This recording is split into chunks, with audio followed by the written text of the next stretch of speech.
매일 아침 꼭 챙겨야 할 뉴스 딱 3개만 골라서 깊게 들여다봅니다. 뉴스 세계 시간인데요. 오마이뉴스의 곽우신 기자 모셨습니다. 어서 오세요. 네, 안녕하세요. 그리고 박주윤 변호사 모셨습니다. 어서 오세요. 안녕하세요. 네, 저 유튜브로 제이슨 김님이 좋아요 누르고 입장했어요. 항상 응원합니다. 이런 댓글 달아주셨고 노나리님도 좋아요 누르고 입장했다고 댓글 달아주셨습니다. 저도 좋아요. 네. 유튜브 라이브로 함께하고 있습니다. 유튜브에서 검색하시면 바로 뜨니까요. 저희와 함께해 주시기 부탁드리고요.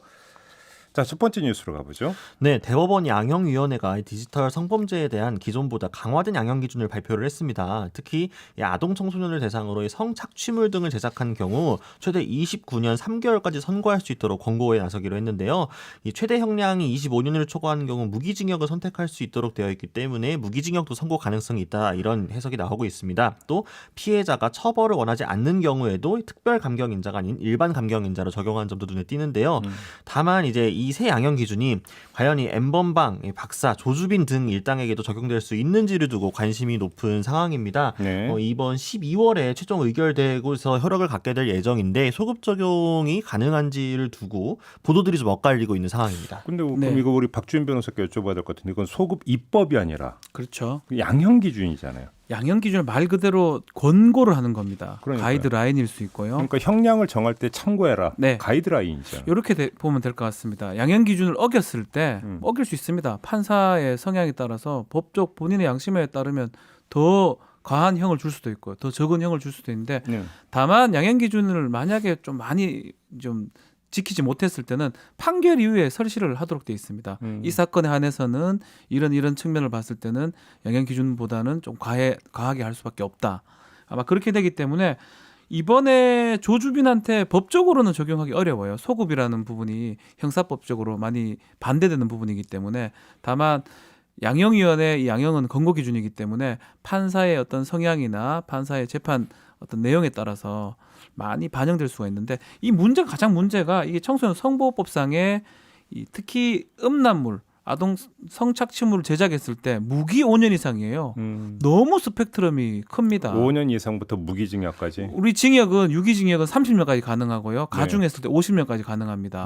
그러면 5년부터 30년까지 가능하고 무기도 가능하고. 근데 대부분 최근에 뭐 많은 사건들 보면 이게 오프라인 아니고 온라인에서 일어나면 그냥 좀 적게 형을 줬던 경우가 많거든요. 그러니까 5년부터 무기징역이면 정말로 범위가 너무 넓어서 넓죠. 판사에 따라서 고무줄이 될 수도 있다. 완전 고무줄이 되고 판사에 따라서 온라인보다 오프라인을 강하게 처벌해야 된다. 이런 뭐 생각이 강한 사람은 온라인에서 좀 적게 처벌한 경우 있었고 최근에 그 켈리라고 1년 받았어요. 아니, 그러니까 양형 기준을 정하는 이유가 거의 똑같은 사건에 대해서 A 판사는 예를 들어서 1년 네.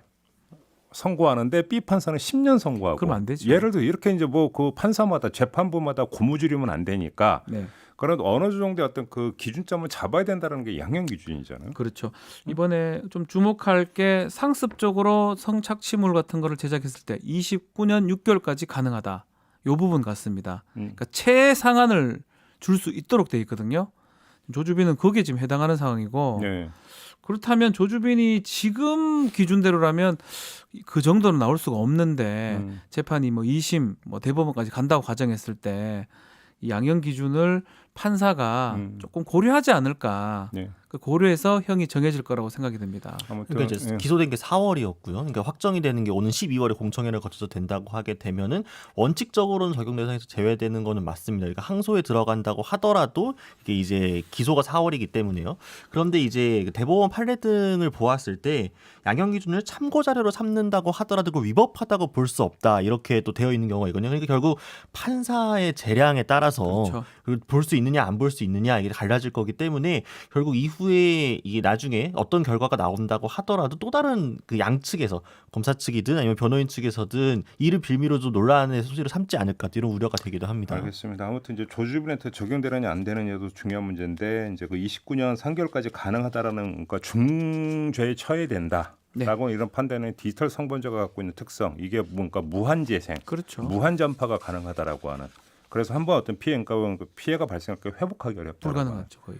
이 법원과 또 중시에 따르는 점도 놓쳐서는 안 될 것 같습니다. 자, 두 번째 뉴스로 넘어가죠. 네, 민주노총과 이스타항공 노조 등이 이낙연 민주당 대표를 포함해서 전국 다수의 민주당 사무실 앞에서 동시 기자회견을 어제 가졌습니다. 네. 지금 문재인 정부 최대 규모 해고 사태가 된 이스타항공 사태에 이스타항공의 창업주였던 이상직 현 민주당 의원을 포함해 여권이 좀 책임을 지라라는 요구였는데요. 이날 이제 국회 비교섭단체 대표 연설에 나섰던 심상정 정의당 의원 또한 이상직 의원이 사죄를 출연해서라도 책임을 져야 되는 거 아니냐, 국정감사 증인으로 부를 수도 있다라고 경고를 한 상황입니다. 네. 근데 이제 일각에서는 비단 이제 이상직 의원 한 명의 문제가 아니라 이전부터 이 노동 관련 이슈에서 민주당이 다소 좀 보수적인 태도를 보여왔던 게 아니냐, 이런 지적이 나오기도 하거든요. 네. 뭐 전례를 보았을 때 양양자 의원이 이재용 삼성전자 부회장을 옹호하는 논란이 일기도 했었죠. 또 과거 반올림을 향해서 전문시위권이라고 폄훼했다가 사과하는 경우도 있었고, 또 이번 총선에서 공천장을 무사히 받았었다가 낙선됐었던 이강래 전 한국도로공사 사장도 톨게이트 수납원 집단해고 사태의 책임 여부가 불거지면서 또 네. 비슷한 논란이 있었던 적이 있습니다. 아무튼 이제 노동 문제에서 이제 적극적으로 목소리를 내기는커녕 오히려 좀 소극적인 네. 태도로 뭔가 일관하고 있는 거 아니냐, 이런 지적이신 거죠. 네, 간단히 그렇죠. 이야기를 하면. 일부 의원들 이제 얘기를 하면서 이제 예. 또 이강래 전 사장 같은 경우는 호남에서 아마 민주당 유일하게 떨어진 뭐 사례로 좀 기억을 제가 하고 있는데 네. 이거를 이제 일반화할 수는 있을지는 좀 의문이에요. 음. 이강래 전 사장이 어떤 그 당시 도로교통 사장하면서 한국도로공사 사장하면서 있었던 일이고, 네. 또 양영재 의원 역시 삼성 출신이다 보니까 그런 부분이고, 이상직 의원은 더더욱이나 본인이 경영했던 기업이었거든요. 또 자식들을 지금 하고 있는 상황이고, 그렇기 때문에 이걸 갖고 민주당이 계속 그런 어떤 노동 관련된 어떤 스탠스라든지 정책이다 아니면 일관적 태도다라고 보기엔 조금 어렵지 않느냐, 이 개인 정치인의 어떤 특성이 아니냐, 주어진 어떤 그러니까 이제 집권 여당이기 때문에 또 특수성은 있을 수 있을 것 같습니다. 이게 어떤 이제 집권 당으로서 책임을 져야 하는 부분이 있기 때문에 어떤 특정한 계층이나 이익 집단만의 이득을 대변할 수는 없을 것이고, 노동계뿐만이 아니라 경영계 목소리도 들어야 되는 입장이 분명히 있겠죠. 또 특히나 이번 건 같은 경우에는 이낙연 대표가 이상직 의원에게 납득할 만한 조치를 요구를 한 상황이기 때문에 좀 후속 스텝을 좀 봐야 되는 거는 있기는 있습니다. 근데 이제 제가 좀 요 문제 보면서 좀 갑자기 기억이 들었던 게, 이용득 전 민주당 의원이 그 이번 총선에 불출마를 선언을 하면서 여러 언론들과 인터뷰를 했었는데요. 그때 이제 한겨레하고 인터뷰했던 내용을 좀 보면은 온정적 마음만 있지 의지는 발견하지 못했다, 현 민주당 정권이. 그리고 그런 얘기를 했었어요. 네, 그리고 솔직히 문재인 정부랑 이명박 정부가 어떤 차이가 있는지 모르겠다라고 할 정도로 좀 강하게 비판을 했었습니다. 근데 이제 아무래도 이용득 의원이 한국노총 위원장 출신이었고 또 민주노총에서도 전국위원장 출신이기 때문에 노동계를 대표해서 비례로 들어왔었다가 현 정부의 실망을 표현을 하면서 그 총선 불출마를 선언을 했었거든요. 네. 그러니까 노동계에서 민주당에 대한 좀 일종의 실망이라든가 좀 아쉬움을 표현하는 목소리가 어제 오늘의 일은 아니었던 건 분명합니다. 그러니까 이래서 이제 어떤 개인의 처신의 문제와 어떤 그 민주당의 어떤 그 정책 기조는 그렇죠. 좀 갈라서 봐야 될 부분은 분명히 있죠. 예를 들어서 양양자 의원의 경우는 이제 삼성전자 출신이라고 하는 점 때문에 그러니까 했던 어떤 부적절한 표현, 그거를 가지고 어떤 민주당의 노동 정책으로 연결을 지을 수 있는가? 요거는 좀 그 엄밀하게 봐야 되는 부분이 있을 것 같고요. 다만 이런 건 있겠죠. 예를 들어서 이제 정교조가 이제 얼마 전에 합법화가 됐죠, 다시. 그렇죠. 근데 대법원에서 이제 최종 판결이 나왔을 때 저희도 정교조 위원장하고도 인터뷰를 했었는데, 그때 이제 정교조에서 이제 밝혔던 부분 가운데 하나가 왜 이것을 행정적으로 다시 원상 회복을 시키지를 않고 문재인 정부가 왜 대법원 판결까지 기다렸어야 되느냐라고 하는 거에 대해서 강력히 문제 제기를 했었거든요. 네. 그러니까 이런 점에 있어서는 그렇다면 문재인 정부의 노동 정책의 지금 방향이 무엇이냐? 네. 이거는 이야기할 수 있겠죠. 그런 거는 점에서. 얘기할 수 있는 부분이지만 일부 정치인이나 일부 국회의원, 당의 국회의원들의 어떤 행동을 일반화하기는 좀 어렵지 않을까 생각이 듭니다. 뭐두 분의 이제 좀 의견이 뭐 다를 수 있죠. 네. 그러니까 사람의 관점에 따라서 다를 수 있는 거니까 그건 두 분의 의견은 그 자체로서 존중이 돼야 네. 되는 거고, 이상직 의원의 경우에는 두 가지가 좀 겹쳐 있는 것 같습니다. 그러니까 그때 이스타 그 노조위원장하고도 제가 인터뷰를 했는데, 그때 이제 그 좀 뼈아프게 이제 제가 들었던 이야기가 뭐냐면 5억 원인가요? 고용보험료도 내지 않아서 그렇죠. 그죠? 아, 정부 지원조차 받지 못하고 있는 현실을 이야기를 하더라고요. 이렇게 본다면 이거는 뭐 이거저거 뭐 거창한 뭐 정책이니 노선이니 뭐 이런 것들을 떠나서 어떤 도리라고 하는 기본이요. 부분들도 있는 기본. 거죠. 기본이잖아요. 이런 점에서는 자, 이런 어떤 이상직 의원에 대해서 당은 어떻게 그럼 조치할 것인가? 이거는 사실은 좀 엄중히 물을 필요는 좀 있을 것 같습니다. 지켜봐야 될 것 같아요. 지금 그렇죠. 고용보험뿐만 아니라 뭐 어린 자녀들한테 뭐 어쨌든 반에 뭐 지금 상속 비슷하게 된 상황이거든요. 증여인지 뭐 알 수는 없습니다. 그런 상황인데 또 본인의 재산도 상당수 있음에도 불구하고 전혀 책임을 좀 지지 않고 결국은 동전의 양면인데 어떤 그 이스타항공 노조 노동자들을 어떻게 대할 것이냐. 그렇죠. 그래서 당이 어떤 입장을 취할 것인가의 문제가 있고 또 한 가지는 이거는 말 그대로 동전의 양면인 게 그 윤리 경영, 책임 경영이라고 하는 부분이 있거든요. 또 주주의 책임이라는 게 있는 거잖아요. 네. 이런 점에서 그러니까 이건 원칙적인 문제가 있는 거죠. 그러면 이 문제에 대해서 민주당이 지금까지 어떤 그 취해왔던 입장과 지금 이상직 의원에 대해서 보이고 있는 태도는 일맥상통하는 것이냐 아니면 다른 것이냐. 네. 이것도 분명히 좀 뭔가 판단을 해야 되는 것 네, 아니겠습니까? 그러니까 물론 이제 이상직 의원은 지난번에 입장을 내면서 본인이 이제 32평 집 하나뿐이다라면서 좀 현실적인 문제를 이야기를 하기는 했습니다. 근데 이제 신고된 재산이 212억 6천여만 원인데 체불 임금이 지금 250억 원 규모거든요. 600여 명에. 또 지금 이혼을 위장으로 해놓고 재산을 일종의 은닉한 거 아니냐라는 그 일종의 의혹 제기가 뭐 일부 언론이나 아니면은 노조 측에서도 지금 나오고 있는 상황이거든요. 근데 이제 20여 년 전에 2000년대 초에 이혼했다고 알려진 전처가 이번 선거 운동 공식 현장의 자리에서도 여러 번 사진도 같이 찍고 나오면서 이게 정말 그런 상황이 맞느냐 이런 문제도 제기되고 있는 상황이라서 네. 이상직 의원이 직접 좀 나서야 되는데 자꾸 언론 인터뷰도 좀 피하고 있고 좀 그건 예. 제가 볼 때 이상직 의원이 나설 계제이냐를 떠나서 당에서 분명히 어떤 이상직 의원에 대해서 어떤 뭔가가 있어야 된다라는 네, 맞습니다. 이야기가 많이 있기 때문에 네. 뭐 빠르면 오늘 뭔가 좀 나올 수도 있다 이런 이야기가 좀 있더라고요. 좀 당에서 어떤 조치가 있는지 좀 기다려 보죠. 네. 오늘 내일 문제인 것 같습니다. 자, 마지막 뉴스로 넘어가죠. 네, 어제 대정부 질문에서 박진 국민의힘 의원과 이인영 통일부 장관이 상당히 설전을 벌였습니다. 이 박 의원이 한미동맹과 국제공조를 도외시하고 모든 걸 북한에 올인하고 있으니까 아직도 이 80년대 운동권 시절 반미 자주 시각을 버리지 못했다는 비판이 나오는 거 아닌가라고 이인영 장관이 지적을 한 건데요. 네. 이 장관은 이제 본인이 평화통일 운동을 한 것은 분명한 사실이라고 하면서도 지금 그 인식을 그대로 갖고 장관직을 수행하고 있지 않다. 도대체 어느 것을 갖고 그렇게 단정하고 낙인 찍는지 이해할 수 없다라고 반박을 했습니다. 네. 박진 의원은 계속해서 북한 중심주의적이다, 편향적인 사고를 가지고 있다 하면서 균형 잡힌 통일 정책 추진을 계속 요구를 했는데요. 이인영 장관은 본인을 북한 편향적이라고 말하는 것은 굉장히 모욕적이라고까지 목소리를 높였습니다. 이 설전을 어떻게 봐야 될까요?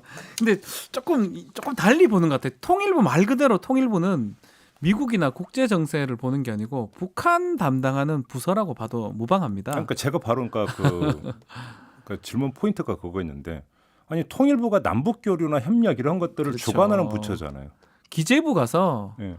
경제 보지 말고 다른 정치 상황도 좀 보고 국제정 뭐 보라 이런 의미랑 똑같아. 통일부의 역할 자체가 통일을 하기 위해서 만든 부서인데 거기 가서 통일만 너무 생각하지 말. 북한만 너무 보고 있노. 왜 미국이나 이쪽 안 보냐. 이런 질문 자체가 조금 어폐가 있는 질문이 되지 않을까 생각이 들거든요.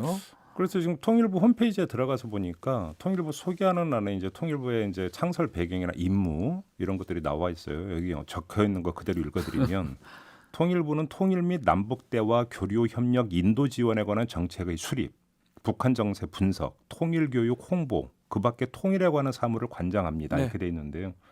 이거 하라고 만든 게 통일부고 그런 업무를 총지휘하는 게 통일부 장관이고요. 딱 맞는 사람 뽑아놨는데 자꾸 미국 안 본다고 이제 국제정세 안 본다고 이제 얘기를 하면 아니 근데 그거는 맞지 않죠. 외교부 소관이죠. 그렇죠. 그거를 참고할 수는 있지만 그거를 주로 이렇게 질문한다는 거는 질문 자체가 조금 잘못됐다 생각이 듭니다. 아니 그러니까 균형 잡힌 통일 정책이라는 원론적인 어떤 그 표현은 성립이 될 수가 있겠죠. 네. 하지만 이러면 사실 트럼프 행정부를 여기서 떠올릴 수가 있는데 그때 볼턴이 있을 때 볼턴과 폼페이오를 두고 굿캅 배드캅 네. 역할 분담 이야기가 많이 나왔었죠. 그때 국내 언론에서도 그런 식으로 분석을 한 적이 되게 많이 있거든요. 그렇죠. 그러니까 중요한 것은 대북 창구라든지 대북을 관장하는 파트에서 어느 한쪽에서는 강경 목소리를 내주고 다른 쪽에서는 온건 목소리를 내줌으로써 여기서 균형을 꾀하게 되는 것이고 그렇죠. 그럼으로써 뭔가 그 만에 하나의 상황 그다음에 완전히 그러니까 문이 닫히는 것까지는 막는 최후의 어떤 그 장치 이런 것들을 마련하면서 이제 하는 것이어서 국합 배드캅 이야기가 나왔던 맞습니다. 건데 예. 그렇게 놓고 본다면 통일부가 그럼 어떤 그럼 스탠스를 취해야 될 것인가는 어찌 보면 자명한 거 아니에요? 답이 나와 있어요. 국내로 지금 저공영을 하면 예컨대 통일부는 북한 관련해서는 국함 역할을 하고 외교부가 예컨대 배드컵 역할 이렇게 돼야 되지 통일부한테 그 모든 것을 얘기하기는 맞지가 않다고 사실 이제 봐야 외교부 되겠죠. 같은 경우는 이제 그러니까 이 그 대북 문제에서는 약간은 좀 결이 다르긴 하지만 그렇죠. 청와대 안보실이 있고 네. 또 국정원이 있고 이런 부분이 그러니까 균형 잡힌 거라고 하는 것들을 통일부가 모든 것을 다 그 정권을 갖고 하는 것이 아니라고 한다면 네. 통일부 플러스 그러니까 플러스 다른 기관까지 놓고 거기서 균형 잡힌 분석이 나와야 되는 게 아니냐. 맞습니다.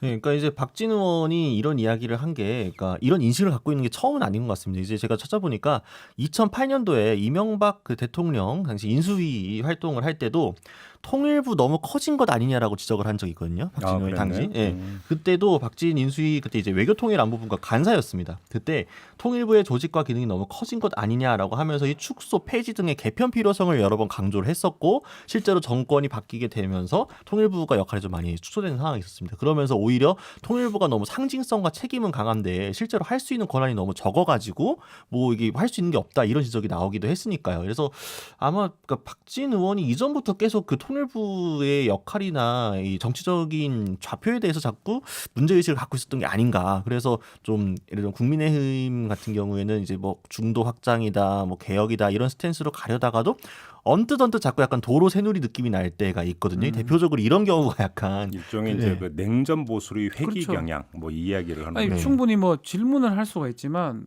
뭐 그 부서한테 왜 북한 중심적으로 사고를 하니 그 질문 자체가 이상한 거예요. 북한 담당하는 부서라고 봐도 무방한데요. 아마도 노동부 여기에는 장관한테 이제 그 친노동이라는 거죠. 뭐 이인영 그 장관의 어떤 전력에 대한 네. 일종의 선입견이라고 할까요? 그쵸. 이걸 그쵸. 깔고 이제 네. 그 접근을 하니까 이제 결국 이런 질의가 나오는 것 같은데 부처의 명칭은 북한부가 아니라 통일부다. 그렇죠. 그러니까 왜 그런 부처의 명칭을 북한부가 아니라 통일부로 뭔가 지었을까도 한번 좀 생각을 해봤으면 좋겠다. 네. 이런 말씀을 좀 전하겠습니다. 자, 뉴스 세계 이렇게 마무리를 하죠. 박지훈 변호사, 곽우신 기자 두 분과 함께했습니다. 고맙습니다. 감사합니다.